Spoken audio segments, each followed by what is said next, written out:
आवाज क्लियर है? तुम लोग को नहीं बोल रहे? आवाज क्लियर है? आ रहा है ना? ठीक है, चलो।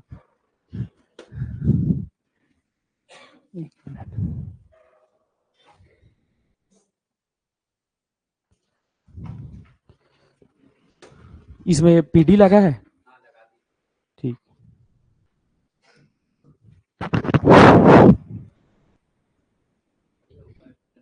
अच्छा, यही है? कहाँ गया? देखो, कई लोग, जैसे मैं काम कर रहा था तो आके कोचक रहे थे, आज बस होगा, क्लास थी, कल भी होगा, पूरा होगा। ठीक है, मैं काम करता हूँ, मत कोच का करो। ठीक है, चलो देखते हैं। देखो, मैं एक बार आप लोगों को लाइन से जो है वो इसमें पीडीएफ गिना रहा हूँ, उसके बाद मैं रिवीजन कराना शुरू करूंगा। पहले इसमें पीडीएफ में एक बार देखेंगे, उसके बाद बिना देखे वाला। समझ आ रहा है? तू रेडी रह, अभी तेरे बुलाऊंगा। चलो देखते हैं। छत्तीसगढ़ का प्राचीन इतिहास में हम आज रिवीजन करेंगे। कहां से कहां तक का आपका पाषाण काल से लेकर कहां तक पढ़ना है? गुप्त काल तक। इसमें कैसे टाइप प्रश्न बनते हैं आप लोगों को यहां पर मैं रिवीजन कराऊंगा, फिर आप तो कंटिन्यू याद करके बोलते जाना है। अभी नहीं बोलना है, जब मैं बुलाऊंगा तब बोलना है। तो देखो, छत्तीसगढ़ के प्राचीन इतिहास का शुरुआत कैसे होता है, यहाँ पर एक्सप्लेनेशन मैं ज्यादा नहीं करूंगा, सीधा फैक्ट दे के निकलूंगा। डेट का निर्धारण कैसे होता है? ईसा मसीह के जन्म से पहले तो बीसी और ईसा मसीह के जन्म के बाद तो एडी कहते हैं। इतिहास के बारे में जानने का स्रोत क्या हो सकता है? सिक्का हो सकती है, पुस्तकें हो सकते हैं, ये सब आपके क्या है? आपके जानकारी के स्रोत है। इसी में आप देखते हो इतिहास को लिपि के आधार पर 3 भाग में बांटते हैं। कितने भाग में? 3। एक है प्राग ऐतिहासिक काल, pre historical age, pre historical age. एक है इसी में आपका आद्य ऐतिहासिक काल। कौन सा काल? आद्य ऐतिहासिक काल। इसके बाद तो पढ़ना है ऐतिहासिक काल। कौन सा काल? ऐतिहासिक। प्राग ऐतिहासिक काल उस काल को कहा जाता है जिसमें लिखित साक्ष्य न मिला, और मिला ही नहीं, पढ़ पाओगे क्या? नहीं। जैसे आप पे रखा जाता है कौन से काल? पाषाण काल। आद्य ऐतिहासिक काल, प्रोटो हिस्टोरिकल एज, इसमें अगर आप देखते हो लिखित साक्ष्य को मिला, लेकिन पढ़ पाए क्या? नहीं पढ़ पाए। जैसे आपका रखा जाता है किसको? सिंधु घाटी सभ्यता। अगला इसी में आप देखते हो ऐतिहासिक काल, हिस्टोरिकल आप पीरियड देखते हो, लिखित साक्ष्य भी मिला और पढ़ भी पाए, इसको किस में रखा जाता है? ऐतिहासिक काल में। तो देखो, आपका पाषाण काल, आप पहला टॉपिक आपका शुरू कर रहे हैं। तो देखो, ईसा मसीह के जन्म से पहले तो बीसी, ईसा मसीह के जन्म के बाद तो एडी। लिपि के आधार पर, on the basis of script, जो आपका हिस्ट्री है इसको 3 भाग में बांटते हैं। प्राग ऐतिहासिक, आद्य ऐतिहासिक और ऐतिहासिक। लिखित साक्ष्य नहीं मिला, पढ़ भी नहीं पाए। लिखित साक्ष्य मिला, पढ़ नहीं पाए, जैसे सिंधु घाटी शब्द, लिखित साक्ष्य भी मिला। और अगला हम देखते हैं पाषाण काल। पाषाण काल तो अगर आप देखते हैं 4 भाग में बांट कर पढ़ना है। पहले पूर्व पाषाण काल, मध्य पाषाण काल, फिर आपको अगला इसी में पढ़ना है उत्तर पाषाण काल। कौन सा काल? उत्तर पाषाण काल। उत्तर पाषाण काल के बाद लास्ट में आपका आएगा नव पाषाण काल, paleolithic age, mesolithic age, post stone age, neolithic age. 4 भाग में बांटना है। पूर्व पाषाण काल से संबंधित जगह है सिंघनपुर की गुफा। कौन सी गुफा? सिंघनपुर की गुफा। अगला मध्य पाषाण काल में कपड़ा पहाड़, उत्तर पाषाण काल में धनपुर, जीपीएम और महानदी घाटी क्षेत्र, महानदी घाटी क्षेत्र। नव पाषाण काल में 4 जगह है, अटेची, अ से अर्जुनी, टे से टेर्राम, ची से चितवाड़ और बोनटिल्ला। क्या है? बोनटिल्ला। समझ में आ गया? तो देखो, अपन देखते हैं आपके पाषाण काल तो 4 भाग में बांटेंगे। पूर्व पाषाण काल, मध्य पाषाण काल, उत्तर पाषाण काल और नव पाषाण काल। हो गया 4 भाग। पूर्व पाषाण काल में सिंघनपुर, मध्य पाषाण काल में कपड़ा पहाड़, ठीक है। इसी में उत्तर पाषाण काल में धनपुर, महानदी घाटी क्षेत्र रायगढ़ का। अगला आप देखते हो कौन सा काल? नव पाषाण काल। नवा अटेची, अ से अर्जुनी, टे से टेर्रा, ची से चितवाडोंग, बो से बोनटिल्ला, बोनटिल्ला। समझ आ गया? हाँ। अगला देखते हैं हम इसी में आपका सिंघनपुर की गुफा, रायगढ़। सिंघनपुर की गुफा तो छत्तीसगढ़ का भीमबेटका कहते हैं, छत्तीसगढ़ का भीम। अगर आप इसकी स्थिति देखोगे तो हसदेव और मान नदी के बीच में एक पर्वतों की श्रृंखला पाई जाती है जिसको चंवर ढाल बोलते हैं। तो एग्जाम में पूछ चुका है चंवर ढाल क्या है, पर्वतों की श्रृंखला है, किसके किसके बीच में, हसदेव और मांड नदी के बीच में। याद रखना ये जो सिंघनपुर की गुफा, इसका द्वार अगर आप देखोगे तो दक्षिणामुखी है। कौन से मुंह में है? दक्षिण। खोज किया है 1910 में एंडरसन ने, एंडरसन बीच मेरा एंडरसन। अध्ययन किया है अमरनाथ ने। अध्ययन करोगे तो अमर हो जाओगे। अध्ययन किया है अमरनाथ, खोज किया है एंडरसन। देखो यहां पर जो रॉक पेंटिंग मिले हैं, ये रंग दे तू मोहे गेरुआ, शाहरुख खान वाला है। समझ आ गए? बोलो जुबा केसरी शैल चित्र कौन से रंग का है? गेरुआ रंग। मैक्सिकन और स्पेनिश शैल चित्रों से समानता रखता है सिंघनपुर की गुफा। और यहाँ पर जो शैल चित्र मिले हैं इसमें मानव समूह मुखौटा लगाया हुआ है। याद रखना औजार अगर आप देखोगे तो हस्तचलित औजार मिले हैं। कैसे औजार? हस्तचलित औजार। कहाँ की बात है ये? सिंघनपुर की गुफा, छत्तीसगढ़ का भीमबेटका है। स्थिति अगर देखोगे तो हसदेव और मांड के बीच में पर्वतों की श्रृंखला है जिसको चंवर ढाल बोलते हैं। इसका रंग अगर देखोगे तो आपका गेरुआ रंग से शैल चित्र मिलते हैं, मानव समूह जो मुखौटा लगाया है। और आप इसी में देखते हो हस्तचलित औजार के साक्ष्य मिले हैं। अगला, ये जो सिंघनपुर की गुफा है इसका मुंह कौन से दिशा में है? दक्षिणामुखी। अगला, कबड़ा पहाड़। कबड़ा पहाड़ ये अलग वाले हैं, जुबा केसरी वाले नहीं थे इन लोग लाल रंग वाले हैं। कौन से है? लाल। जानवर, वानर, छिपकिली, सांभर, घड़ियाल ते शैल चित्र मिलते हैं। लंबे फलक वाले औजार मिले हैं, पर हस्तचलित औजार जैसे हाथ में धर के चलाए वाला सिंघनपुर, पर लंबा फलक बोलेगा तो कबड़ा पहाड़। याद रखना आपका कि सबसे ज्यादा आपके पाषाण काल के बारे में जानकारी मिलता है रायगढ़ जिला, और जगह पूछेगा तो कबड़ा पहाड़। सबसे पुराना है सिंघनपुर की गुफा, सबसे पुराना है सिंघनपुर की गुफा। नवपाषाण काल में अगर देखते हो चितवा डोंगरी, खोज किया है भगवान सिंह और रमेंद्रनाथ मिश्र ने। यहां पर 27 शैल चित्र मिले हैं जिसकी आकृति है ड्रैगन की आकृति में। कौन सी आकृति? ड्रैगन की आकृति में शैल चित्र। पाषाण घेरा, पहले के डेट में इंसानों को आपका दफनाने के बाद उसके ऊपर जीव जंतुओं से सुरक्षा के लिए 100 रख देते थे जिसको क्या बोलते हैं? पाषाण घेरा, स्टोन फेंसिंग। याद रखना एक साथ 500 पाषाण घेरा मिला है कोंडागांव जिला ते गढ़धनोरा। कोंडागांव जिला था गढ़धनोर। बालोद जिले के करही बदर, करकाबाट, चीरचारी और सोरर से भी किसके साक्ष्य मिलते हैं? आपके पाषाण घेरा। रायगढ़ जिला में कुछ जगह है जो एग्जाम में भी अपेक्स बैंक में भी आया था कि आपका निम्नलिखित में से कौन सा जगह आपके शैल चित्रों से संबंधित है कि नहीं है? रायगढ़ जिला। तो देखो अंगना में बैठ के बेनी गांठ रही थी, अंगना और बेनी पाटा, अंगना में बैठ के बेनी गांठ रही थी। इसके बाद वो बोली बस ना, तेठो बेनी बना डरबे, 3 ठो त्रिवेणी, ओंगना, बेनी पाटा, बसना, कर्मागढ़। कौन सा? कर्मा। बोतलदा गुफा छत्तीसगढ़ की सबसे लंबी गुफा, बोतलदा गुफा रायगढ़ में है। तो बोतलदा गुफा कहाँ है पूछा जाएगा तो आपका रायगढ़ में है। कहाँ है? रायगढ़ में है। किसी को कुछ डाउट है? तेरे को पूरा याद हो गया? कहाँ पे? यहाँ पे भूल जाएगा तो चल आ इधर आ, जल्दी आ। तभी तो बुला रहा हूँ, भुलाएगा तभी तो। चल जल्दी जल्दी जल्दी, अपने पास समय नहीं है भाई, और भी टॉपिक रिविजन कराना है। पार्टी तुम लोग नहीं बताओगे, ट्रांसफर होगा। लिपि के आधार पर लिपि के आधार पर सबसे पहला प्राग ऐतिहासिक काल, ऐतिहासिक काल, आद्य ऐतिहासिक काल और ऐतिहासिक काल। अच्छा, इसके बाद पाषाण काल तो 4 भाग में बांटो। पाषाण काल किसके बेसिस? किसके बेसिस? पाषाण काल तो 4 ही भाग है, क्या बेसिस? पूर्व पाषाण काल, हाँ, पूर्व पाषाण काल, मध्य पाषाण काल, उत्तर पाषाण काल, नव पाषाण काल। पूरा पाषाण काल से संबंधित जगह है। पूर्व पाषाण काल सिंघनपुर की गुफा, और मध्य में कबरा पहाड़, और नौ में अटेची, अर्जुनी और चितवट, अर्जुनी, टेर्रम और चितवा डोंगरी, बोनटिल्ला। तो जल्दी इसी में हम आगे देखते हैं। और आपका उत्तर पाषाण काल से संबंधित जगह धनपुर। कौन सा है? धनपुर। सिंघनपुर के बारे में क्या क्या जानते हैं?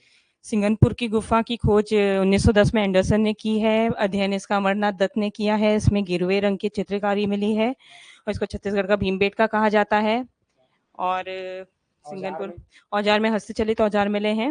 और लंबे फलक वाले उसमें मिले हैं कबड़ा पहाड़ में। और इसके बारे में एक साथ 500 पाषाण घेरा, गढ़ धनोरा कोंडा गांव, रायगढ़ में कोई गुफा है लंबी, बोतलदा। और बता एक पाषाण घेरा जो है बालोद जिला में कहाँ कहाँ मिला है? बालोद में ये करही भदर, कर का भाटा, चिचारी, सोरर। हाँ ठीक। और ये रायगढ़ जिला का कौन सा जगह पाषाण काल से संबंधित है? रायगढ़ का कौन सा जिला पाषाण काल से संबंधित है? ये बसनाझर, कर्मागढ़, ओंगना और बेनीपाटा। बैठ जा। ये रहा आपका कौन सा काल? पाषाण काल। इसी में हम देखते हैं और आगे आपका सिंधु घाटी सभ्यता से छत्तीसगढ़ का कोई संबंध नहीं रहा है, क्योंकि आप देखते हो सिंधु घाटी सभ्यता का विस्तार छत्तीसगढ़ तक था ही नहीं। सिंधु घाटी सभ्यता 2300 से 1750 बीसी तक भारत के उत्तर पश्चिम क्षेत्र में आपका सीमित थी, छत्तीसगढ़ से कोई संबंध नहीं रहा है। वैदिक काल, वैदिक काल का टाइम पीरियड अगर देखा जाए तो 1500 से 600 बीसी, 1500 से 600 बीसी। इसको भी अगर आप देखा जाए वैदिक काल को दो भागों में बांटते हैं। वैदिक काल इसे इस कारण बोलते हैं क्योंकि इस काल में वेदों का क्या हुआ है? संकलन। याद रखना दो भाग में बांटना है, ऋग वैदिक और उत्तर वैदिक। ऋग वैदिक है 1500 से 1000, उत्तर वैदिक है 1000 से 600 बीसी। ऋग्वेद का संकलन हुआ इस कारण ऋग वैदिक काल।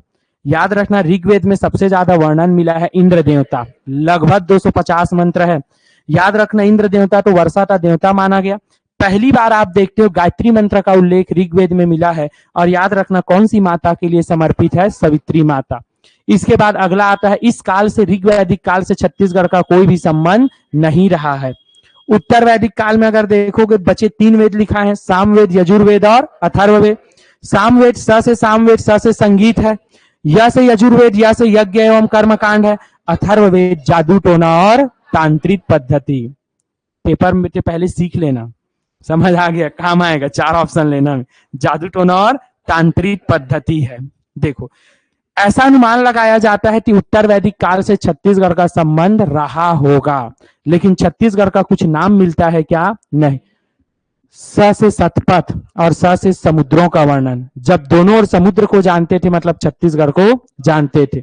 परवर्ती वैदिक साहित्य में नर्मदा नदी का उल्लेख मिलता है रेवा नदी के रूप में, जब नर्मदा नदी तक पहुंच चुके थे मतलब छत्तीसगढ़ तक भी पहुंचे रहे होंगे। याद रखना इसी में कौशिकी साहित्य है जिसमें उल्लेख मिलता है विंध्याचल पर्वत का। तो जब लोग विंध्याचल पर्वत तक पहुंच चुके थे तो छत्तीसगढ़ तक पहुंचे रहे होंगे, क्या लगाया जाता है? अनुमान। देखो याद रखना उत्तर वैदिक काल में संबंध रहा होगा, समुद्रों का वर्णन सतपथ ब्राह्मण रन, कौशिकी में विंध्याचल और नर्मदा नदी का रेवा नदी के रूप में उल्लेख मिलता है कौन से काल में? परवर्ती वैदिक साहित्य में। समझ आ गए? तो इसी काल में याद रखना उत्तर वैदिक काल में बस्तर को दक्षिण दिक बोला जाता था। क्या बोला जाता था? दक्षिण दिक कहा जाता था। अगला इसी में हम देखते हैं और आगे तुम बता मयंक, सबसे ज्यादा ऋग्वेद में कौन से देवता का वर्णन है? अच्छा, और माता में कौन से है? गायत्री मंत्र का उल्लेख पहली बार ऋग्वेद में। अच्छा तू बता तो संगीत के फॉर्म में कौन सा वेद है? यज्ञ एवं कर्मकांड। और जादू टोना तांत्रिक पद्धति अथर्ववेद। काजल तू बता तो बस्तर को उत्तर वैदिक काल में किस नाम से जानते थे? दक्षिण दिक कहते थे। चलो अगला इसी में हम देखते हैं अगला कौन सा काल? महाकाव्य काल। महाकाव्य काल में 2 चीज पढ़ना है, रामायण काल और दूसरा महाभारत काल। सबसे पहले हम देखते हैं रामायण काल। जानकारी का स्रोत, रामायण के बारे में जानकारी मिलता है वाल्मीकि से, वाल्मीकि कृत रामायण। और रामचरितमानस किसने लिखा है? तुलसीदास। ये केवल कहानी मिलेगा, लेकिन छत्तीसगढ़ पर्यटन में राम वनगमन पथ किसका पुस्तक है? हेमू यदु। और दंडकारण्य रामायण किसका पुस्तक है? मन्नूलाल यदु का पुस्तक है। चलो इसी में देखते हैं वैदिक काल में छत्तीसगढ़ का क्या नाम था? कुछ नहीं था। देखो याद रखना आप देखते हो कि देखो रामायण काल, यूपी वाले क्षेत्र को उत्तर कोसल, छत्तीसगढ़ के क्षेत्र को क्या बोलते थे? दक्षिण कोसल। बस्तर को दंडकारण्य, दंडक राजा का शासन था। दंडकारण्य की राजधानी मधुबन। छत्तीसगढ़ को दक्षिण कोसल और उत्तर कोसल किसको बोलते थे? यूपी वाले क्षेत्र। उत्तर कोसल का राजा है दशरथ, दक्षिण कोसल का राजा है भानुमन। भानुमन, भानुमत की बेटी थी भानुमति। भानुमति भानुमति का विवाह होता है राजा दशरथ, और शादी के बाद इसी आपकी भानुमति को किस नाम से जाना गया? कौशल्या, क्योंकि कौशल प्रदेश की राजकुमारी थी। याद रखना, पूरे भारत आप भ्रमण कर लो, कौशल्या माता का मंदिर हमारा मिलेगा कहाँ? चंदखुरी, रायपुर। याद रखना है मंदिर 8वीं से 9वीं शताब्दी में निर्मित है। सोमवंश के राजाओं ने इसे बनवाया है। याद रखना कौन से तालाब में है? जलसेन तालाब। यहीं पर राम की मूर्ति है जिसका ऊंचाई है 51 फीट, पूरे 51 फीट है। समझ में आ गया? ऐसे देखोगे घेंस धर लेगा ना, कितना फीट है? 51 फीट। अगला इसी में हम देखते हैं और आगे आपका देखो, तुम खड़े हो तो जी, छत्तीसगढ़ को रामायण काल में क्या बोलते थे? छत्तीसगढ़ को दक्षिण कोसल, और बस्तर वाले क्षेत्र को क्या बोला जाता था? दंडकारण्य। दंडकारण्य थी राजधानी मधुमंत। क्या थी? मधुमंत थी आपकी। अच्छा, इसी में तुम बताओ, फू फू फू रही है तू, क्या इतना ठंडी लग रहा है क्या? फू फू फू वाली, अभी होली आई नहीं है। चल तो फूफू भतीजी एक साथ बैठते, तुम या तो तुम बताना चाह रही हो मैं फूफू है भतीजी है वाली, तू बता क्या पूछ रहा था, भुलवा दी ना तू। हाँ, क्या पूछ रहा था? पुलिस ट्रेनिंग सेंटर कहाँ है? वो आरक्षक लोग का नहीं, डीएसपी लोग का, चंदखुरी। अच्छा, क्या नाम पे है ये? Subhash Chandra Bose police training centre. अच्छा ठीक है, चलो याद रखना कौन से वंश के राजाओं ने बनाया है? सोमवंश के राजाओं। तो याद रखना सोमवंश के राजाओं ने कौन से मंदिर का निर्माण कराया है? कौशल्या माता का मंदिर। अब राम भगवान को 14 साल का वनवास होता है, तो राम भगवान वनवास काटने के लिए कहाँ आते हैं? छत्तीसगढ़। राम भगवान सबसे पहले बनास नदी को क्रॉस करते हैं। कौन सी नदी? बनास। कौन कौन आ रहे हैं? राम, सीता, लक्ष्मण। बताया था ना बुलेट कौन चला रहे हैं? राम जी, ठीक है, और लक्ष्मण जी बीच में बैठे और सीता माता ऐसे करके पीछे बैठी है, 3 लोग आए। सबसे पहले कौन सी नदी क्रॉस किए? बनास। आए, बनास नदी पार किए। इसके बाद कौन से जिला आते हैं? एमसीबी। तो राम, सीता और लक्ष्मण का पहला चरण स्पर्श कौन से जिले में होता है? एमसीबी जिला। एमसीबी जिला में याद रखना आपका सीतामढ़ी हर चौका है, जो सीता माता का रसोई घर है। याद रखना सीतामढ़ी हर चौका मवई नदी के तट पर है। तो पूछा जाएगा सीतामढ़ी हर चौका कौन से नदी के तट पर है? मवई नदी। कौन सा नदी? मवई नदी के तट पर है।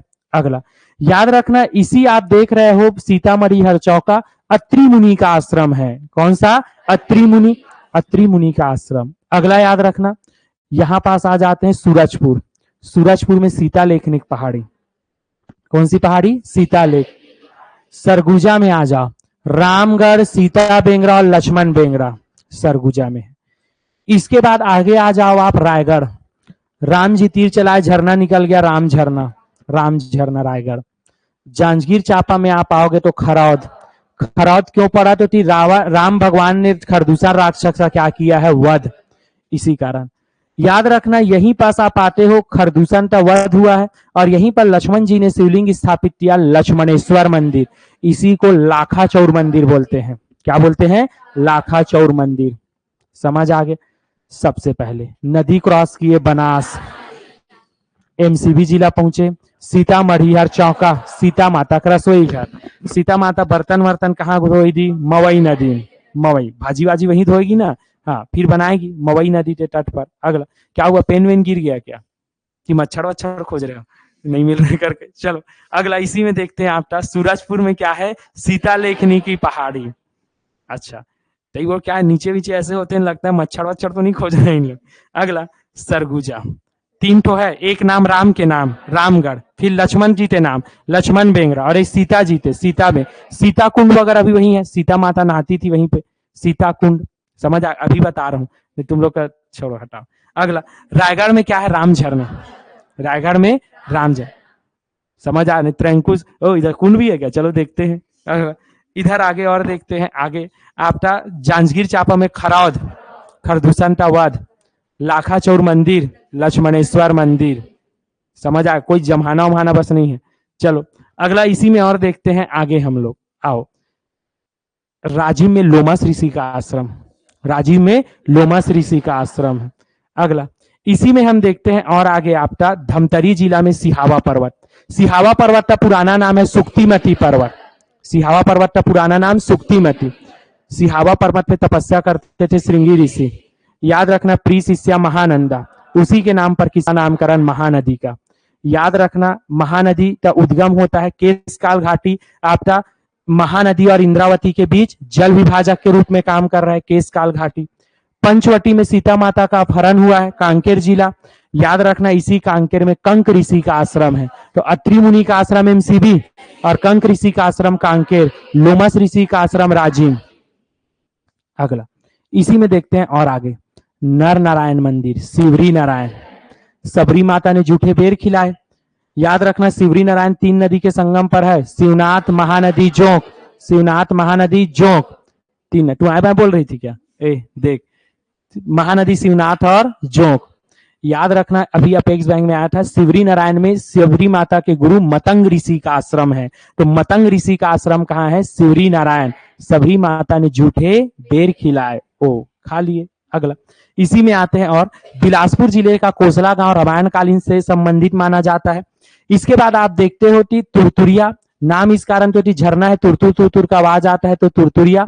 यहीं पर वाल्मीकि ऋषि का आश्रम है और लौक उसका क्या माना जाता है? जन्म स्थली। याद रखना उस समय आप देखते हो भाषा कौन सी में बात करते थे? कोसली। कौन सी भाषा? कोसली। अगला छत्तीसगढ़ में जी। अगला बंटवारा के बाद राम के जाने के बाद लव और कुश में बंटवारा होता है। लव को मिलता है उत्तर कोसल क्षेत्र और छत्तीसगढ़ का क्षेत्र मिलता है कुश। कुश अपनी राजधानी बनाता है कुश स्थली, जो वर्तमान का कौन सा जगह है? सिरपुर। सिरपुर। अगला राम वनगमन पथ कुल लंबाई है 2260 किलोमीटर, चिन्हांकित स्थल है 75। पहला चरण में आप देख रहे हो 10 और दूसरा चरण में 42। अब एग्जाम में पूछा जाएगा कौन कौन से 10 चरण है कि नहीं है, ध्यान दो। एमसीबी सीतामढ़ी हरचौका, सरगुजा में रामगढ़ सीता बेंगरा लक्ष्मण बेंगरा, खरौग और शिवरी नारायण तो एक साथ विकसित करना है, तीसरा नंबर। 3 ये हो गए।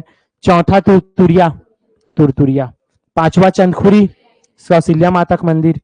6वां लोमस ऋषि का आश्रम। 7वां श्रृंगी ऋषि आश्रम। 8वां जगदलपुर दलपत सागर झील चित्रकोट तीरथगढ़ वाटरफॉल। 9वां रामाराम सुकमा चिटमिटिन माता का मंदिर। 10वां में आप आते हो मुकुंदपुर नगरी, मुकुंदपुर नगरी। इस तरीके से रामायण काल क्या होता है? कंप्लीट होता है। आदित्य चल आ फटाफट फिर अगला महाभारत काल में आते हैं। ज्यादा देर नहीं, 20-25 मिनट में कंप्लीट है आपका गुप्त काल तक। तू बता राजीव में कौन से ऋषि का आश्रम है? लोमस ऋषि। और कांकेर में? कंक ऋषि। और एमसीबी में? अत्रि मुनि का आश्रम। अत्रि मुनि का है। अच्छा, ये मुकुंदपुर नगरी कौन सा जिला है? सिहावा धमतरी जिला। अच्छा, और कितना स्थल तो पहले चरण में विकसित करना है? 10। अच्छा, और बताओ कि ये दंडकारण्य की राजधानी? मधुमन। मधुमन। अच्छा, सबसे पहले कौन सी नदी क्रॉस किए थे? बनास नदी। बनास। और ये सीतामढ़ी हरचौका क्या है? रसोई घर। कौन सी नदी के तट पर है? मवई नदी। मवई नदी। अच्छा, इसके बाद आप और बताओ कि तुरतुरिया में क्या है? तुरतुरिया में वाल्मीकि ऋषि का आश्रम है और जन्म स्थल है लव कुश का। अच्छा, तुरतुरिया में कौन से दिन मेला लगता है? छेरा पुण्य में। छेरा पुण्य में। अच्छा, बता रहे। सिरपुर का पुराना नाम? सिरपुर का पुराना नाम? सिरपुर का है सॉरी सिरपुर का ये कुश स्थली। कुश स्थली है। चिटमिटिन माता का मंदिर कहाँ है? सुकमा रामाराम। सुकमा रामा। अच्छा, सिंघनपुर की गुफा जो है इसका द्वार कौन से दिशा में? दक्षिण मुखी द्वार। अच्छा, चित्रकारी कौन से रंग में है सिंघनपुर का? गेरुआ रंग। और कबरा पहाड़ का? लाल रंग। अच्छा, 500 पाषाण घेरा कहाँ से मिला है? 500 गढ़धनौरा उधर कोंडागांव। कोंडागांव। चलो ठीक है, बैठ जाओ। आगे तुम लोग मुंह नहीं खोलना है। तो ये रहा कौन सा काल आपका? रामायण काल। रामायण काल। उसका चेहरा देख रही है तू? चेहरे से ज्यादा आंखें खूबसूरत है वाली। इधर चल, जल्दी खड़े हो। फूफू भतीजी लोग। हाँ, तू बता कि क्या पूछने भुलवा दी ना। हेमू यादव का पुस्तक क्या है? हेमू यादव और मन्नू लाल का? अरे वाह, ठीक है, चलो मन्नू लाल यादव। चलो और देखते हैं आगे, महाभारत काल। कौन सा काल? महाभारत। महाभारत लिखा है वेद व्यास ने। किसने लिखा है? वेद व्यास ने। अगला इसी में हम देखते हैं, 1 मिनट इधर थोड़ा चेक कर लूं।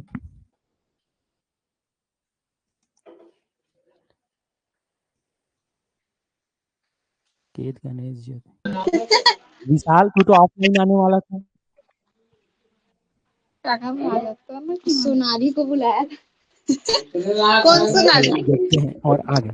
महाभारत किसने लिखा है? वेद व्यास।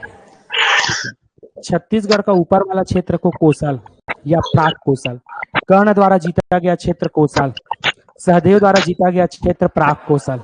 याद रखना बस्तर को इस काल में क्या बोलते थे? कांतार या महाकांतार, कांतार या महाकांतार। अगला, अर्जुन की पत्नी चित्रांगदा, दोनों का बेटा हुआ भब्रुआ। भब्रुवाहन ने राजधानी बनाया चित्रांगदपुर, आज का कौन सा जगह है? सिरपुर। अगला, रतनपुर को महाभारत काल में बोला जाता था रत्नावलीपुर, मणिपुर या हीरापुर।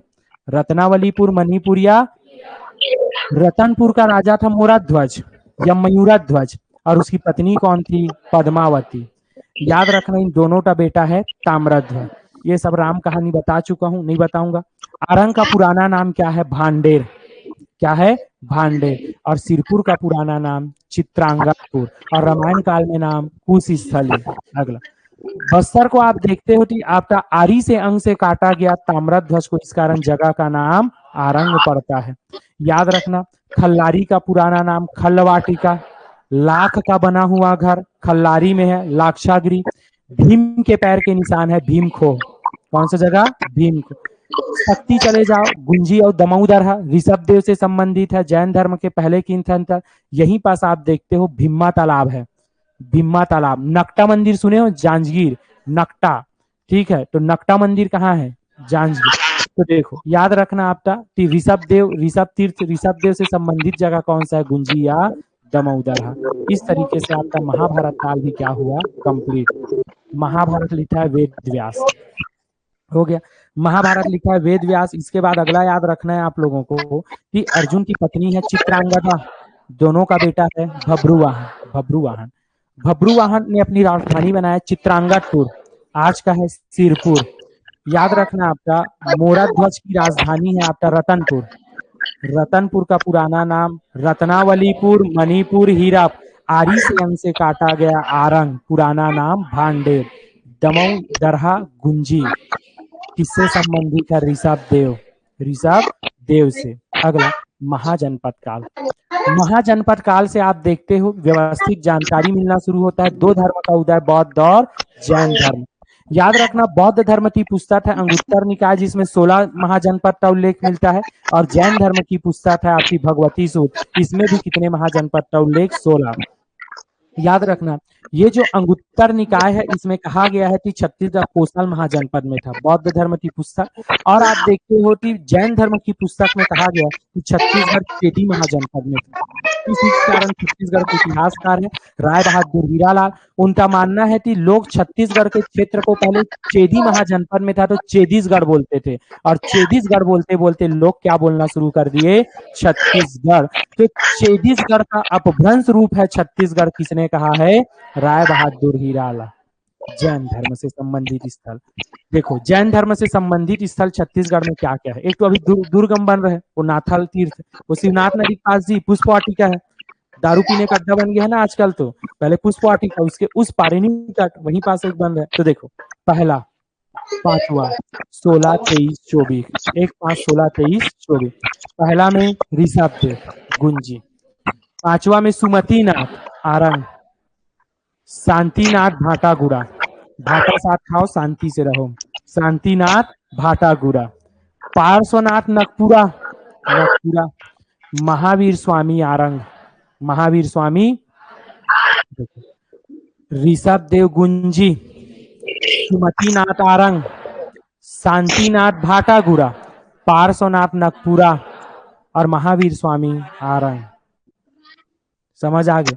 तो ये रहा आपके जैन धर्म के कुछ संबंधित स्थल जो नाम पूछता है। भांडल देउल मंदिर कहाँ है? आरंग में है। अच्छा, बौद्ध धर्म।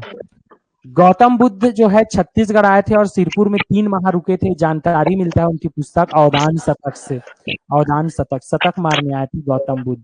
देखो बौद्ध धर्म से संबंधित जगह बिलासपुर जिला का मल्हार, यहाँ से बौद्ध धर्म से संबंधित मूर्तियां मिली है। कहाँ से आपके? मल्हार। गरम रहा होगा पंखा चालू कर लेना, एडजस्ट भी नहीं गरम रहे। ये तो कई लोग को कंबल टाइप का ड्रेस पहन के आए हो, तो ठीक है ऐसे मत, नहीं तो गरम रहे जैसे ये कितना अच्छी मस्त बीच में से छेदा छेदा से हवा जाए करके पहन के आई, बीच बीच में मच्छर काटेगा तब समझ आएगा। इधर देख, बिलासपुर में क्या है, मल्हार, बौद्ध धर्म से संबंधित मूर्तियां। अच्छा, तुरतुरिया में बौद्ध विहार, सिरपुर में आओगे स्वास्तिक विहार और आनंद प्रभु कुटी विहार, स्वास्तिक विहार और आनंद प्रभु कुटी विहार सिरपुर। सप्त मातृका टीला, 7 रानियां है और एक राजा है, रानी टीला बोलते हैं। और तांत्रिक गतिविधियों के कारण अभी आपका देखते हो फेमस हो गया कौन सा, भोंगापाल, गौतम बुद्ध की मूर्ति डोकरा बाबा, भोंगापाल। मोस्ट टाइम पे पूछता है भोंगापाल कौन सी जिला है, कोंडागांव, जमहामत। अगला याद रखना, कौन से धर्म से संबंधित है, बौद्ध धर्म। शर्म नहीं आता जमहाती तू सामने में बैठ के, भोंगापाल। मैं श्राप देता हूँ कि मच्छर मुंह में घुस जाए, ठीक है। हाँ, इधर देख, वो तो उसके लिए खुशी की बात है। ओहो कितना मस्त स्वाद बोलेगा। भोंगापाल, गौतम बुद्ध की मूर्ति यहीं पर डोकरा बाबा, कौन सा जिला है, कोंडागांव। प्रज्ञागिरी की पहाड़ी डोंगरगढ़, आपके फेवरेट महीना में ही त्योहार है, 6 फरवरी अंतरराष्ट्रीय बौद्ध सम्मेलन। 6 फरवरी प्रज्ञागिरी की पहाड़ी डोंगरगढ़ अंतरराष्ट्रीय बौद्ध सम्मेलन। यहीं पर तो बमलेश्वरी माता की मंदिर है। तो देखो, कोंडागांव जिला में कौन सा जगह बोला हूँ, भोंगापाल। क्या क्या है, सप्त मातृका टीला, 1 रानी 7 रानी 1 राजा, सप्त मातृका टीला। इस और यहीं पर गौतम बुद्ध है, डोकरा बाबा। अच्छा, तांत्रिक गतिविधि के कारण ये फेमस हो चुका है। अगला, इसी में याद रखना आपका कि पहला तीर्थंकर थे ऋषभ देव, गुंजी, सुमतिनाथ आरंग, शांति भाटा, पार्श्वनाथ नकपुरा, महावीर स्वामी आरंग। ऋग्वेद में सबसे ज्यादा वर्णित देवता इंद्र, यज्ञ एवं कर्मकांड यजुर्वेद, संगीत है सामवेद, जादू टोना तांत्रिक पद्धति अथर्ववेद। हो गया। अच्छा, इसी में बताओ सिंधु घाटी सभ्यता से क्या साक्ष्य मिला है, क्या नहीं मिला है।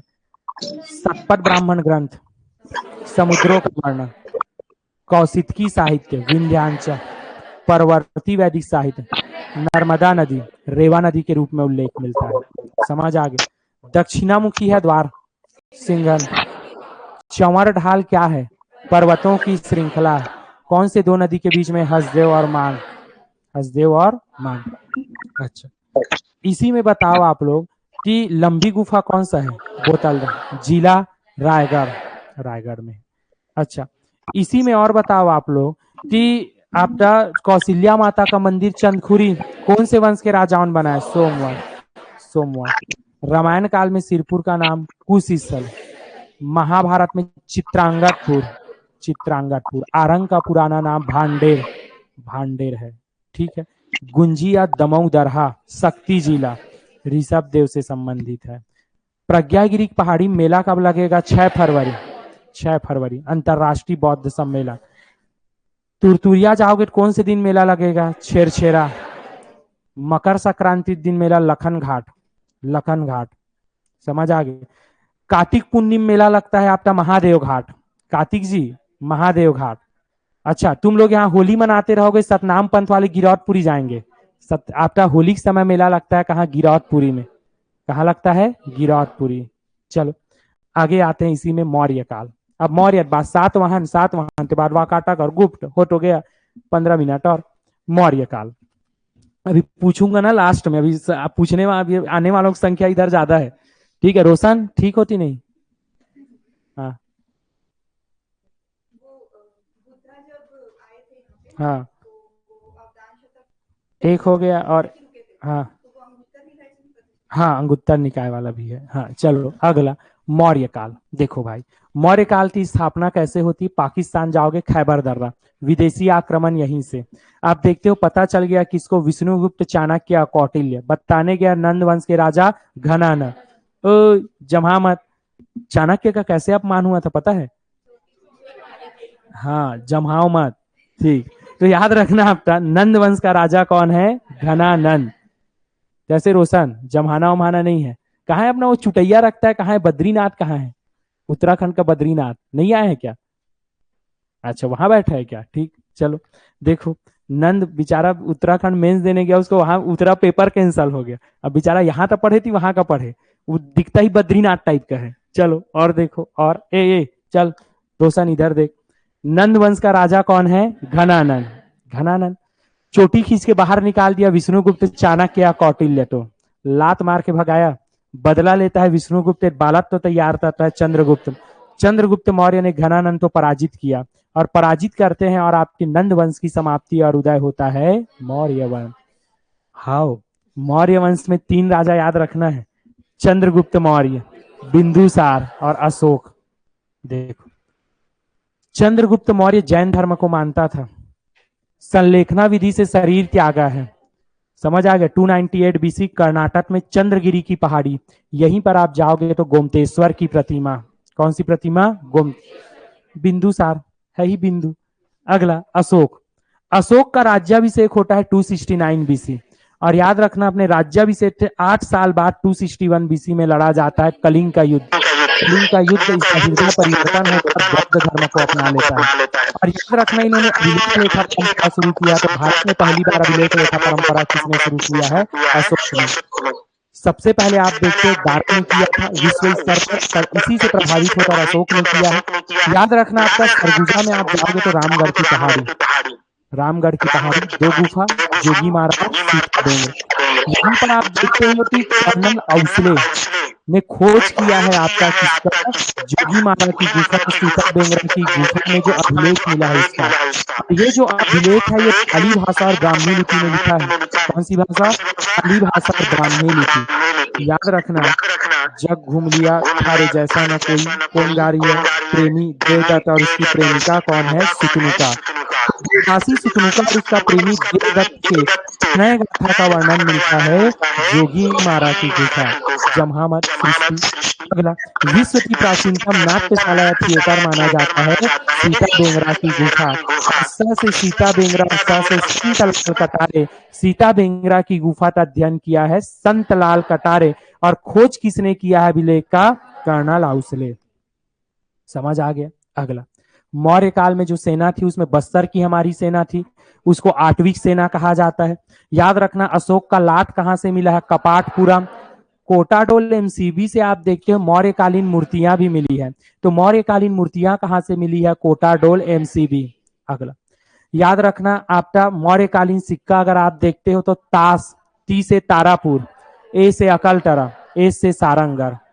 समझ आ गया। इसके बाद संपीडित मुद्रा कंप्रेस्ड ताऊ, तारापुर, आरंग और उड़ेला से मिला है। अन्य सिक्का अगर बार और ठठारी, अन्य सिक्का बार और ठठारी। दिव्या तू आ तो चल, तो बता जल्दी, समय नहीं है यहाँ पे। मौर्य काल कंप्लीट। इसके बाद कौन सा काल पढ़ना है? सातवाहन, वाकाटक और गुप्त। ठीक है, तो ऐसे कंटिन्यू ऐसे रिविजन करो तो समझ में आते जाएगा। चल तू बता मौर्य काल के 3 राजा का नाम। पहला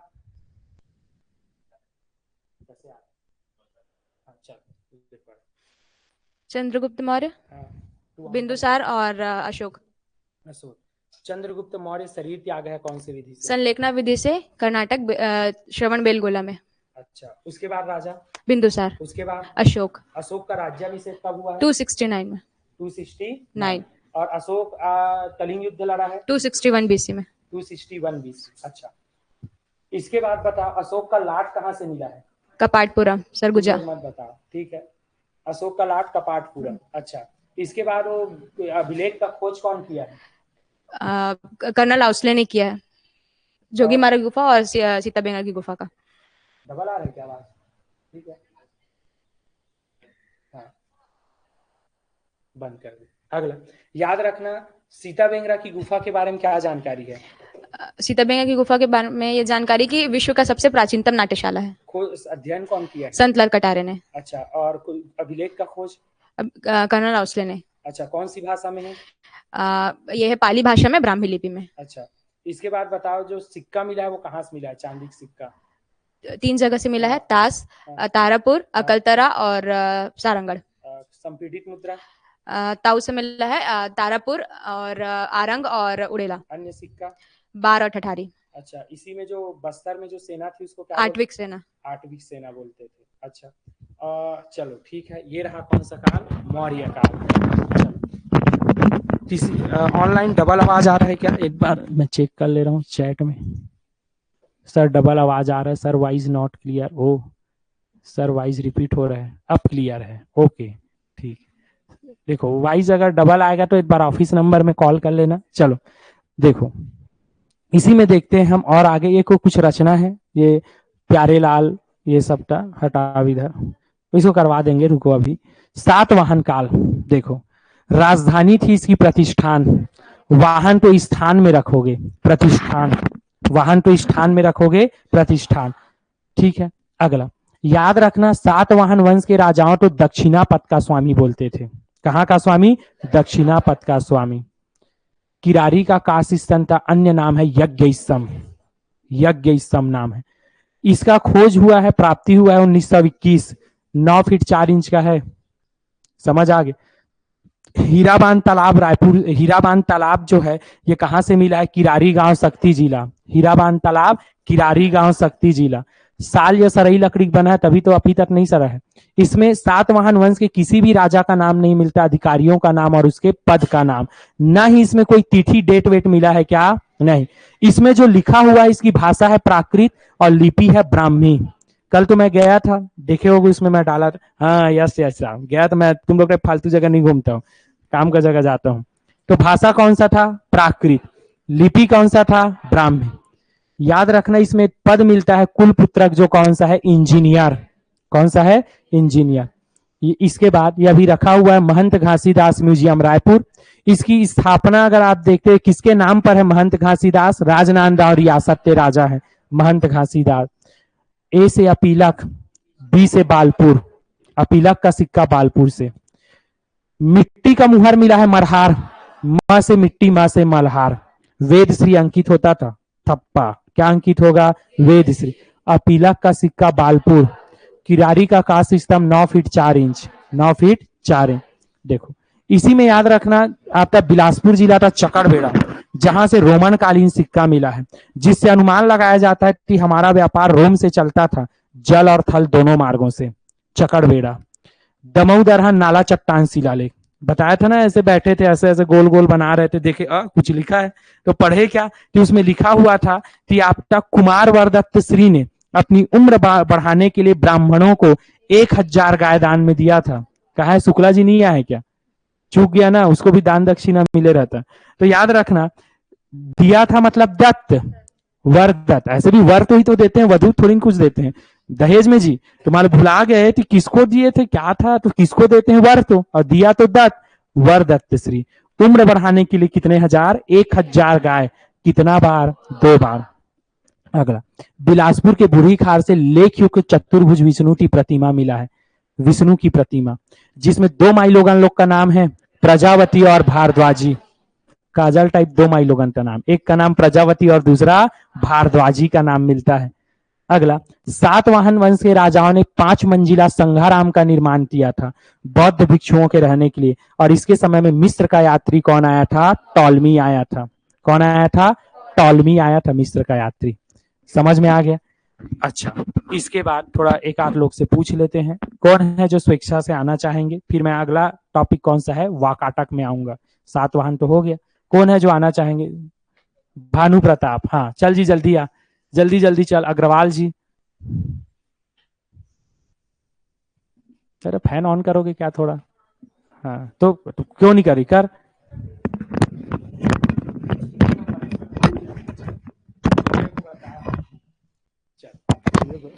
सातवाहन वंश की राजधानी? प्रतिष्ठान या पैठन? इसको पास लाना। प्रतिष्ठान या पैठन? हाँ। फिर उसको दूर ले जा रहे हैं। ठीक। और दूसरा अगला बता कि किरारी का कांस्य स्तंभ कितना फीट का है? 9 फीट 4 इंच। लकड़ी? साल या सराई? अभी कहाँ रखा है? ये महंत घासीदास संग्रहालय। कहाँ है ये? ये रायपुर में। महंत घासीदास कौन थे? राजनांदगांव रियासत के राजा। अच्छा, इसमें किसका उल्लेख मिलता है और किसका नहीं मिलता है? इसमें किसी भी राजा का उल्लेख नहीं मिलता और यह तिथि विहीन था। इसमें सिर्फ अधिकारी व उसके पद का नाम मिलता है, जिसमें कुल पुत्रक मतलब इंजीनियर का उल्लेख है। अच्छा, अपीलक का सिक्का? बालपुर शक्ति। हाँ, और मिट्टी का मुहर? मल्हार से मिला है, जिसमें वेद श्री का अंकन था। अच्छा, चतुर्भुज विष्णु की प्रतिमा? ये बूढ़ी खार से मिला है, बिलासपुर। 2 माइलोगन लोग का नाम? भारद्वाजी और प्रजावती। प्रजावती। आंटी दो आंटी, तू भाभी बोलता है क्या? नहीं, दीदी बोलते हैं। प्रजावती और भारद्वाजी। अच्छा, इसी में और बता कि सातवाहन वंश में वो स्वर्ण सिक्का कहाँ से मिला? चकड़बेड़ा, चकड़बेड़ा कहाँ है? बिलासपुर। क्या अनुमान लगाए? इससे अनुमान लगाए कि छत्तीसगढ़ का जल और थल माध्यम से व्यापार चलता था। अच्छा, मिस्र का यात्री कौन? टॉलमी। अच्छा, और 5 मंजिला संघाराम? अर्जुन, नागार्जुन के लिए। नागार्जुन के लिए, ठीक है। और बता तू मेरे को, दंडकारण्य थी रामायण काल में राजधानी? मधुमंत। मधुमन। अच्छा, और बता तू मौर्य काल में अशोक का राज्याभिषेक कब हुआ? 269 बीसी में। और 200 में बोलना भाई, उसको नहीं आता। 269। और कलिंग युद्ध? 261 बीसी। अच्छा, और बताती मौर्य सेना में जो बस्तर की सेना, आठवीं सेना, बस्तर आठवीं सेना, देखो पढ़ के आया है। हाँ, इसके बाद और बता मौर्य काल में और अशोक का लाट कहाँ? कपाटपुरम सरगुजा। कपाटपुरम सरगुजा, ठीक है, बैठ जाओ। ऐसे बताना है भाई। चलो देख रहे हो, प्रश्न अधूरा है फिर भी बता रहे हैं। चलो देखते, देख भाई ये गिर भी ना जाए, लोग धमाक धमाक चलते हैं। तो ईंटा बस रखाया है, ईंटा भी कौन सा है ये भी पता नहीं चल रहा है। हाँ, ए टेढ़ा डरा मत तू, इधर देख। अगला वाकाटक वंश, कौन सा वंश? वाकाटक वंश। देखते हैं आगे। सातवाहन वंश के पतन के बाद वाकाटक वंश आया है। इसका नाम वाकाटक वंश क्यों? तो महाराष्ट्र वाकाट गांव से शुरू हुआ है, इसी कारण इस वंश का नाम है वाकाटक। राजधानी हुआ करता था नंदीवर्धन, राजधानी नंदीवर्धन, आज का नागपुर। समझ आ गया। संस्थापक है वाकाटक वंश का विंध्य शक्ति। कौन है? विंध्य शक्ति। देखो दो भाग में बांटना है भाई वाकाटक वंश। तो एक जो मेन शाखा थी वो नंदीवर्धन थी, और टाइम पास वाली शाखा है वत्सगुल, जो गोदावरी नदी के आसपास शासन कर रही थी, वत्सगुल में शाखा। वाकाटक वंश का संस्थापक विंध्य शक्ति, पर छत्तीसगढ़ में बोलेगा तो प्रवरसेन प्रथम। वाकाटक वंश का छत्तीसगढ़ में संस्थापक प्रवरसेन प्रथम, पर वाकाटक वंश का संस्थापक विंध्य शक्ति। देखो प्रवरसेन प्रथम के बाद रुद्रसेन प्रथम। राजत नाम कैसे याद रखोगे? इधर देखो, प्रवरसेन प्रथम P1 है, इसके बीच में भर देना है R1 और R2 को, फिर आएगा P2, P1 P2 R1 R2। कितना आसान है, क्योंकि मैं पढ़ा रहा हूं। देखो इधर इधर आओ भाई। हाँ, रुद्रसेन, रुद्रसेन प्रथम को ही बोला जाता है महेंद्र सेन। समझ आ गए? याद रखना समकालीन वंश, गुप्त वंश छत्तीसगढ़ में वाकाटक वंश, नीचे में दंडकारण्य में नल वंश, दंडकारण्य में नल वंश। गुप्त वंश का राजा समुद्रगुप्त, वाकाटक वंश का राजा महेंद्र सेन, छत्तीसगढ़ में नल वंश का राजा व्याघ्रराज। हो गया। गुप्त वंश का राजा समुद्रगुप्त दरबारी कवि हरिसेन। हरिसेन का अभिलेख है प्रयाग प्रशस्ति, और प्रयाग प्रशस्ति अभिलेख के अनुसार जो पता चलता है कि समुद्रगुप्त ने अपने दक्षिण भारत विजय अभियान के दौरान महेंद्र सेन को पराजित किया, वाकाटक वंश के राजा, पर अपने क्षेत्र में नहीं मिला। उसको धर के गया नल वंश और व्याघ्रराज को हराता है, और व्याघ्रराज की हत्या करके व्याघ्रहंता की उपाधि कौन धारण करता है? समुद्र, भारत का नेपोलियन समुद्रगुप्त, भारत का नेपोलियन। अगला देखते हैं, याद रखना कि व्याघ्रहंता उपाधि कौन धारण किया है? समुद्रगुप्त। दरबारी कवि कौन था इसका? हरिसेन। अगला रुद्रसेन द्वितीय, यहाँ पे वाकाटक वंश में रुद्रसेन द्वितीय, ऊपर में चंद्रगुप्त द्वितीय। देख रहे हो कितनी सुंदर दिख रही है, प्रभावती। कौन है? प्रभावती। तू फोटो बना रही क्या? प्रभावती। रुद्रसेन, ये भी दो है, ये भी दो है। रुद्रसेन द्वितीय का विवाह होता है प्रभावती से, दो दो करके चंद्रगुप्त से नहीं करवा देना है। तो याद रखना रुद्रसेन द्वितीय का विवाह चंद्रगुप्त द्वितीय की बेटी प्रभावती से। हाँ, समझ आ गया? याद रखना। इसके बाद बाबुल की दुआएं लेके जा, फिर ये कहाँ आ गई? छत्तीसगढ़ आ गई। कौन? प्रभावती। तो याद रखना रुद्रसेन द्वितीय का विवाह चंद्रगुप्त द्वितीय की बेटी प्रभावती से हुआ है। अगला अगला याद रखना, कुछ समय पश्चात ही आप देखते हो रुद्रसेन द्वितीय की मृत्यु हो जाती है, लेकिन एक काम अच्छा करके गया था, इसके दो बेटे थे, जिसमें से एक राजा बनता है कौन? प्रवरसेन द्वितीय। प्रवरसेन प्रथम, रुद्रसेन प्रथम, रुद्रसेन द्वितीय। प्रवरसेन प्रथम छत्तीसगढ़ में संस्थापक, रुद्रसेन प्रथम ही महेंद्र सेन है। रुद्रसेन द्वितीय का विवाह चंद्रगुप्त द्वितीय की बेटी प्रभावती से, फिर राजा प्रवरसेन द्वितीय। प्रवरसेन द्वितीय छत्तीसगढ़ का राजा है, ऊपर में तो वही है चंद्रगुप्त द्वितीय। चंद्रगुप्त द्वितीय छोटा मोटा राजा नहीं है। उज्जैन जाओगे महाकालेश्वर मंदिर यही बनाया है, महाकालेश्वर शिव जी, ऊपर में चंदा रहता है, चंद्रगुप्त। महाकालेश्वर मंदिर कौन बनाया है? चंद्रगुप्त।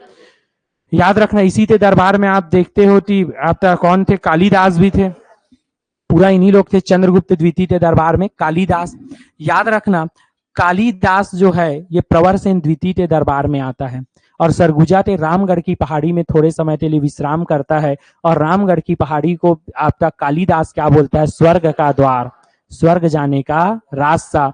किसने कहा है, कालिदास। और कालिदास ने कौन सा पुस्तक लिखा है, मेघदूतम। और मेघदूतम का छत्तीसगढ़ी में अनुवाद किया है मुकुटधर पांडे, छत्तीसगढ़ के छायावादी कवि है मुकुटधर पांडे। छायावादी कवि प्रकृति का, नारी का, ये सब का बहुत अच्छे तरह से आप देखते हो चित्रण करता है। छायावादी कवि कौन माने जाते हैं, मुकुटधर पांडे, जिन्होंने मेघदूतम तक इसमें अनुवाद किया है, छत्तीसगढ़ी में अनुवाद, छायावाद के प्रवर्तक। अगला आप देखते हो कि राजा वाकाटक वंश में नरेंद्र सेन, नल वंश में भौदत्त वर्मन, दोनों की दुश्मनी चलेगा। भौदत्त वर्मन का अभिलेख है रिद्धिपुर अभिलेख। भौदत्त वर्मन ने रिद्धिपुर अभिलेख से पता चलता है कि इसने नरेंद्र सेन तो हरा दिया और वाकाटक वंशियों की राजधानी नंदीवर्धन तहस नहस कर देता है। कौन आपका, भौदत्त वर्मन। अगला वाकाटक वंश का राजा चेंज होता है पृथ्वी सेन और नीचे में है अर्थपति भट्टारक। हिंदी और अंग्रेजी के बीच युद्ध जीतता कौन है, हिंदी, पृथ्वी सेन। अर्थपति भट्टारक का अभिलेख कौन सा है, केसरी बेड़ा अभिलेख। केसरी बेड़ा अभिलेख के अनुसार आप देखते हो कि जीता कौन है आपका, पृथ्वी सेन। और पृथ्वी सेन अब नलवंश की राजधानी किसको तहस नहस कर देता है, पुष्करी। अंतिम राजा वाकाटक वंश का वत्स गुल्म शाखा से संबंधित है, कौन है, हरिसेन है। कौन है, हरिसेन। यहां तक में किसी को कुछ डाउट है, नहीं है। वोमी इधर आ जल्दी। वाकाटक वंश नहीं याद है तेरे को, ये तू प्रवचन सुनने बैठ गया है क्या? किसको याद है, मानसी तेरे को याद है, कोई किसको याद है पूरा? तेरे भी याद है, चल तू आ, तू तो आ गई, जल्दी आ चल। फिर लास्ट टॉपिक कौन सा पढ़ना है, गुप्त वंश। गुप्त वंश 3 या 4 मिनट लगेगा। हो रहा है कि नहीं याद, घर में पढ़ के आए होगे तब। भाई इसके लिए बहुत मेहनत लगता है। देखे ये मैं कितना 10 बजे कलेक्ट करना शुरू किया हूँ पीडीएफ को। तुम लोग को क्या है, आते हो सुन बसते चले जाते हो। चलो वाकाटक वंश 2 भागों में है। एक नंदीवर्धन, उनकी जो राजधानी थी नंदीवर्धन थी, जो वर्तमान में नागपुर है, और उसको 2 भागों में नंदीवर्धन और एक वत्स गुल्म शाखा की, जो कि गोदावरी नदी के आसपास क्षेत्रों में थी। वाकाटक वंश के जो वास्तविक संस्थापक विंध्य शक्ति माने जाते हैं, लेकिन छत्तीसगढ़ में प्रवर सेन प्रथम जो है इसके संस्थापक है। इन प्रवर सेन जो प्रथम है, उनके जो पुत्र थे, मतलब गौतमी पुत्र, उनकी मृत्यु हो जाती है। तो फिर रुद्रसेन प्रथम, जो कि महेंद्र सेन के नाम से जाने जाते हैं, वो राजा बनते हैं। रुद्रसेन जो प्रथम है उनके समकालीन थे गुप्त वंश के शासक समुद्रगुप्त। समुद्रगुप्त जो है उनको भारत का नेपोलियन कहा जाता है। ये दक्षिण विजय अभियान के समय में जो रुद्रसेन प्रथम है उनको पराजित कर देते हैं, लेकिन अपने क्षेत्र में उनको शामिल नहीं करते हैं। उनके साथ मिलके नलवंश के जो राजा व्याघ्रसेन को व्याघ्रराज को पराजित कर देते हैं, हत्या करके उनकी व्याघ्रहंता की उपाधि धारण करते हैं। फिर गुप्त वंश के जो शासक चंद्रगुप्त द्वितीय, तो उनकी जो पुत्री थी प्रभावती, उनका विवाह वाकाटक वंश के राजा रुद्रसेन द्वितीय के साथ में होता है। और इनके जो दो पुत्र होते हैं, एक दिवाकर सेन, दामोदर सेन। दामोदर सेन ही प्रवर सेन द्वितीय के नाम से जाना जाता है, और दामोदर सेन प्रवर सेन द्वितीय के काल में, चंद्रगुप्त के द्वितीय के काल में जो कालिदास थे वो छत्तीसगढ़ आते हैं। कालिदास रामगढ़ की पहाड़ी में मेघदूतम ग्रंथ की रचना करते हैं, और इसी मेघदूतम ग्रंथ का जो छत्तीसगढ़ी अनुवाद किए मुकुटधर पांडे ने, जिनको छत्तीसगढ़ के छायावाद कवि के नाम से जाने जाते हैं। ये प्रवर सेन द्वितीय। और अंतिम राजा नरेंद्र सेन है एक और राजा, मतलब नरेंद्र सेन। उनके समय में जो नलवंश के राजा थे भवदत्त वर्मन, उनके रिद्धिपुर अभिलेख के अनुसार में नरेंद्र सेन को पराजित कर देते हैं और नंदीवर्धन को तहस नहस कर देते हैं, उनकी राजधानी को। फिर उसके बाद राजा बनते पृथ्वी सेन जो है उनके समकालीन थे नलवंशी राजा अर्थपति भट्टारक। पृथ्वी सेन अर्थपति भट्टारक को पराजित करके उनकी जो राजधानी थी, नलवंशियों की राजधानी पुष्करी को तहस नहस कर देते हैं।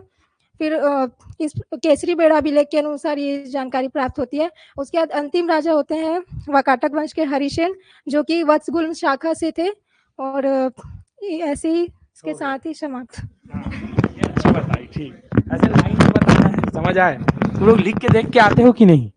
ठीक है, तो कभी भी मैं पूछूं तो ऐसी लाइन से बताना, एक साथ शुरू। भले बीच में मान लो कुछ चीज गलत हो गया तो क्या दिक्कत है, लाइन से बताओगे तभी तो मेंस आंसर राइटिंग सीखोगे। चलो, यहां तक समझ में आ गया। अगला लास्ट है आज के टॉपिक का गुप्त वंश। गुप्त वंश, समुद्रगुप्त की पत्नी है रूपा देवी, और रूपा देवी का साक्ष्य मिला है आपका कोपरा गांव, महासमुंद जिला।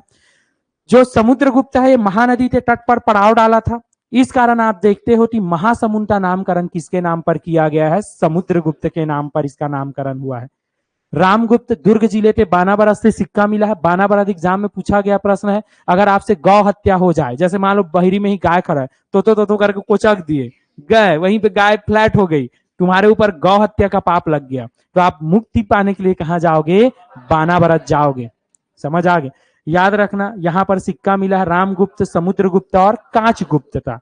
अगला याद रखना, इसी में चंद्रगुप्त द्वितीय या विक्रमादित्य का धनुर्धारी सिक्का कहां से मिला है? खरसिया से मिला है।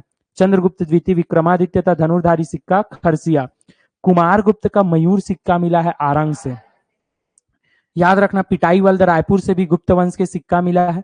अगला, भानुगुप्त के एरान अभिलेख में पहली बार किसका उल्लेख मिलता है? सती प्रथा का उल्लेख। समुद्रगुप्त की पत्नी रूपा देवी का साक्ष्य कोपरा गांव, महासमुंद। किसका नामकरण समुद्रगुप्त के नाम पर? महासमुंद। समझ आ गए? रामगुप्त का सिक्का मिला है बानाबरस, और किसका है?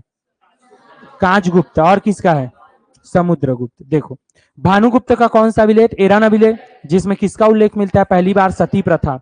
याद रखना, आप जाओगे आपका ताला गांव तो देवरानी जेठानी का मंदिर है, छत्तीसगढ़ का सबसे पुराना मंदिर जो मनियारी नदी के तट पर है। गुप्त, आप देखते हो मंदिर निर्माण गुप्त काल में ही शुरू हुआ है। पूछा जाए तो मंदिर निर्माण की कला कौन से काल से शुरू हुआ है? गुप्त काल। बाकी मूर्ति पूजा वगैरह तो आप सिंधु घाटी सभ्यता से ही देखते आ रहे हो।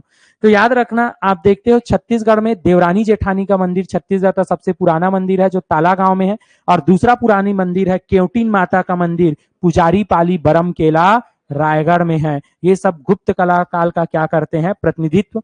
ताला गांव आप जाओगे तो कल ही मैं एक और फोटो डाला था, रुद्र शिव की प्रतिमा। इस रुद्र शिव की प्रतिमा कहां से खुदाई में मिला है? ताला गांव। और इसमें शरीर के विभिन्न अंगों को आप देखते हो जीव जंतुओं से निर्मित है। उसमें मैं फोटो भी डाला था, बतख से ऐसे बना हुआ था कान, ये ऐसे जिए दे। तो ये सब अलग अलग जो शरीर के अंग हैं वो किससे निर्मित है? जीव जंतुओं के शरीरों से बनाए गए हैं। तो कल मैं स्टेटस भी लगाया था। तो आज आप देखते हो हमने रिविजन किया कौन से टॉपिक का? आपका पाषाण काल से लेकर कहां तक का किया है? गुप्त काल। ये वीडियो आपका बना है 47 मिनट का। अगर आप फास्ट करके इसको देखोगे तो लगभग 47 मिनट का वीडियो, बीच में पूछा भी हूं। तो अगर आप रिवीजन करना चाहो तो हमेशा, चाहे एसआई पेपर आए, आरआई आए, कुछ भी आए, ये वीडियो करीब 25 मिनट के आसपास जो मैं रिवीजन कराया हूंगा वो होगा, या 20 या 25 मिनट जाएगा।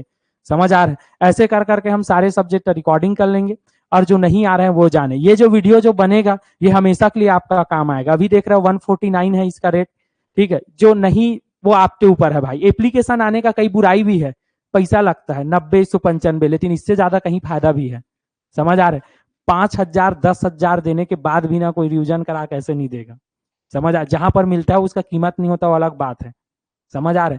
तो इसको अगर आप लोग, जैसे मार्च के बाद और बहुत सारे पेपर होने हैं, तो आपके पास देखो बार बार मैं वही चीज पढ़ाऊंगा, बोर हो जाओगे। या एक समय के बाद क्या होता है, रिविजन करने में हमको बोर लगता है, और रिविजन करने में बोर लगा मतलब कंपटीशन से गायब आप।